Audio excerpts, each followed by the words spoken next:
আসসালামু আলাইকুম। কিছুদিন আগে আমি একটা ফেসবুকে পোস্ট করেছিলাম কোকোকোলা নিয়ে, কোকোকোলা বয়কট নিয়ে, যে আমি কোকোকোলা বয়কট করছি, আপনি কি করছেন? অনেকেই কমেন্ট করছেন যে কোকোকোলা বয়কট করলেই হবে, ইতালি তো আরও অন্য অন্য প্রোডাক্টগুলো আছে, সেগুলো কেন বয়কট করতেছেন না? আসলে কেন কোকোকোলা ফার্স্ট টাইম বয়কট করতেছে আজকে আপনাদেরকে জানাবো। কোকোকোলা খাওয়ার পরে দাঁত নষ্ট হয়ে যায়। হ্যাঁ, দেখবেন কোকোকোলা খাওয়ার পরে দাঁত শিরশির করে। কোকোকোলা খেলে স্নায়ু এবং স্নায়ুতন্ত্রের ব্যাপক ক্ষতি হয় এবং লিভার এবং কিডনি নষ্ট হয়ে যেতে পারে।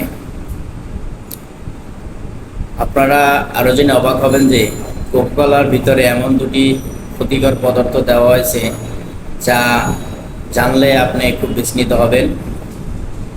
সেটা হলো সীসা এবং ক্যাডমিয়াম। বিশ্ব স্বাস্থ্য সংস্থা জানিয়েছে বিশ্বের 10টি ক্ষতিকর পদার্থের ভিতরে সীসা এবং ক্যাডমিয়াম সবচেয়ে অন্যতম।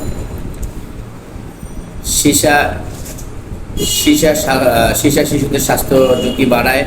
সীসা শিশুদের ব্যাপক ক্ষতি সাধন করে এবং স্নায়ু এবং স্নায়ুতন্ত্রের ব্যাপক ক্ষতি করে এবং শিশুদের কোকোকোলা খাওয়ার ফলে শিশুদের মানসিক সমস্যা হতে পারে। এবং ক্যাডমিয়াম সরাসরি লিভারকে ক্ষতি করে এবং শ্বাসতন্ত্রের ব্যাপক ক্ষতি সাধন করে।